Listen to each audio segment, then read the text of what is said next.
brought to you by Nova शुद्ध घी। जब जब खाए दिल खुश हो जाए, सदियों का नोवा शुद्ध देसी घी, सपना स्वस्थ भारत का। I love घी घी घी घी घी। अल-फलाह यूनिवर्सिटी फरीदाबाद का नाम अब चर्चाओं में है। वहाँ मस्जिद में जो इमामत करते थे हाफिज मोहम्मद इश्तियाक, उनका गांव सिंगार गांव में रहता है, जो नूह जिले का सबसे बड़ा गांव है। हम इस समय उनके परिवार के यहाँ घर पर हैं, क्योंकि हाफिज मोहम्मद इश्तियाक तकरीबन 20 साल पहले यहाँ से फरीदाबाद चले गए थे और वहाँ पर अल-फलाह यूनिवर्सिटी के पास जो मस्जिद है, वहाँ उस मस्जिद में नमाज पढ़ाने का यानी इमामत का काम करते थे।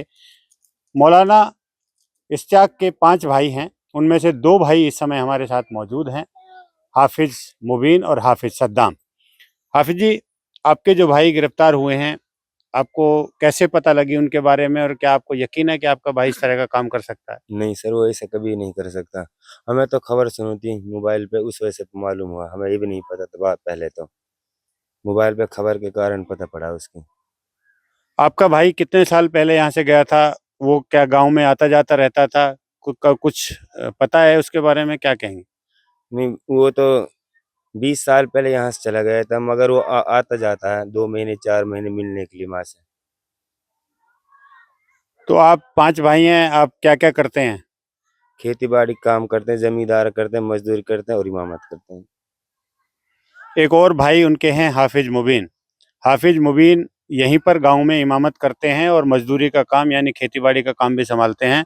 हाफिज मुबीन साहब, आप 5 भाई हैं, आपके भाई पर एक गंभीर और बड़ा आरोप लग रहा है, पुलिस ने उनको गिरफ्तार कर लिया है, क्या कहेंगे इस बारे में आप? ये सर जो आरोप लगा है, हमारी जहाँ तक हमारी जानकारी है, ये बेबुनियाद आरोप है उसके ऊपर, क्योंकि कभी भी वो ऐसा कर ही नहीं सकता जैसे उसके ऊपर आरोप है। सरकार से आपकी अब क्या मांग है, क्योंकि आपका भाई पिछले कई दिन से पुलिस की हिरासत में है और लगातार जो एजेंसियां हैं वो अल-फलाह यूनिवर्सिटी के प्रोफेसर को अरेस्ट कर रही हैं या पूछताछ कर रही हैं, क्या कहेंगे? सर उसमें निष्पक्ष जांच हो, जो उसमें दोषी पाया जाए उनको सजा मिले, जो निर्दोष है उसको छोड़ा जाए।